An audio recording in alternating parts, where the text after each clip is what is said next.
Many people are astonished, excited, and consider it to be precipitous and important that even prior to Trump being sworn in, there appeared to be movement and a temporary ceasefire was achieved.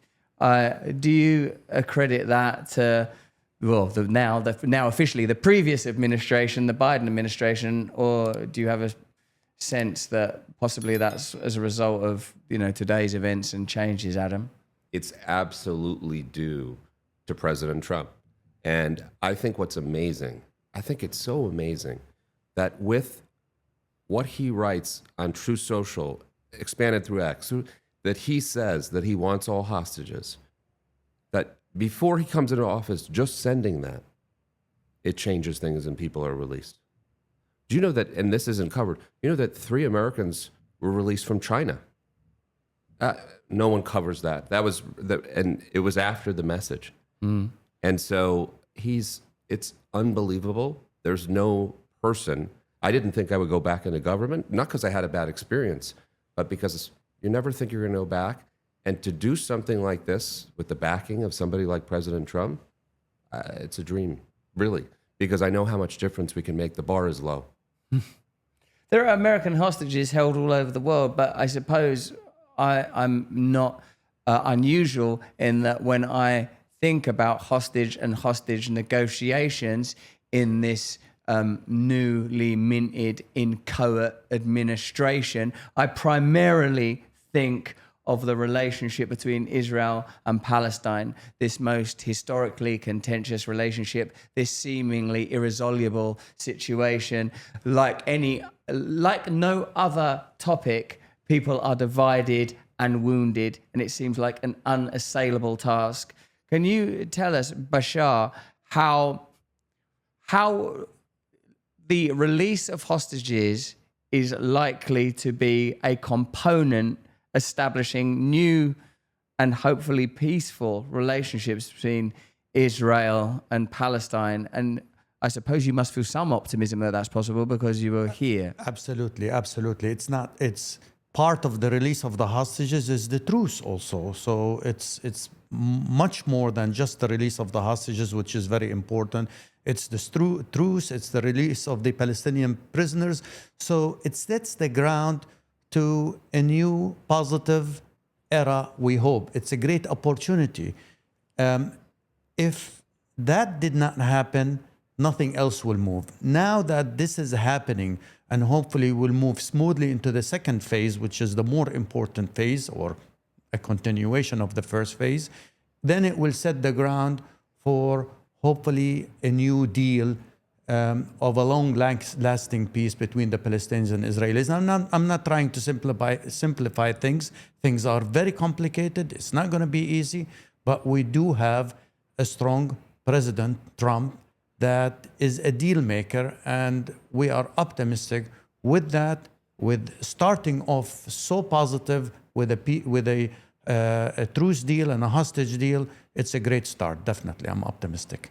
My assumption is that within Palestine there is a broad spectrum of political perspectives, and so I suppose it would be presumptive and reductive of me to consider you a voice of a unified Palestine.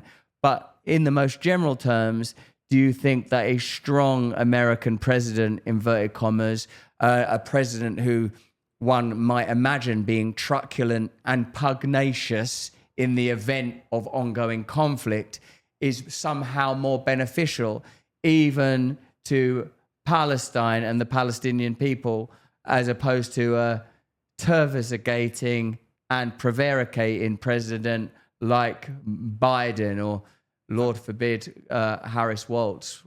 Absolutely. We needed someone like President Trump badly. We need somebody to shake up the whole area, to show both the Palestinians and Israelis what's best for them.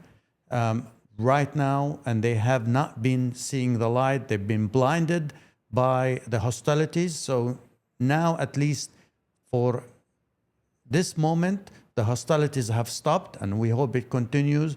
And then he will push with his team for a deal. It's important to have a deal.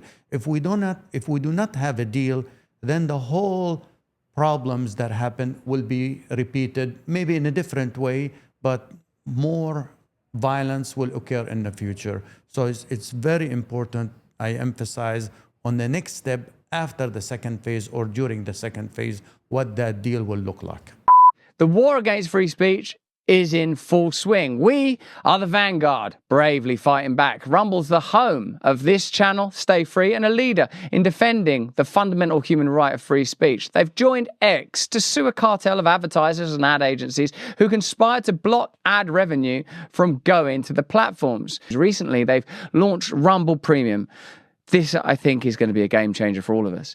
It's an ad-free viewing experience with great perks for viewers and creators. Rumble Premium will give you the ability to dive into your favorite content on your mobile or desktop or smart TV and savor every uninterrupted second of my content. Why don't you upgrade to Rumble Premium today? Support my free speech and the free speech of other content creators on this platform. Please go to Rumble now, rumble.com/premium. And if you use the code BRAND, you'll save $10 and Rumble will be aware that our stream is creating great converts. So that's rumble.com/premium and do use the code BRAND to save $10. Anyway, there's a link there at the bottom of the screen now. We're posting it in the chat.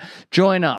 Hey, thanks for watching. If you want to see more uncensored content where free speech can flourish, join our live stream. Click the link right here to watch the next video if you want to, or become a member of a growing movement. Download the Rumble app and you'll be informed every time we make a new piece of content. Stay free.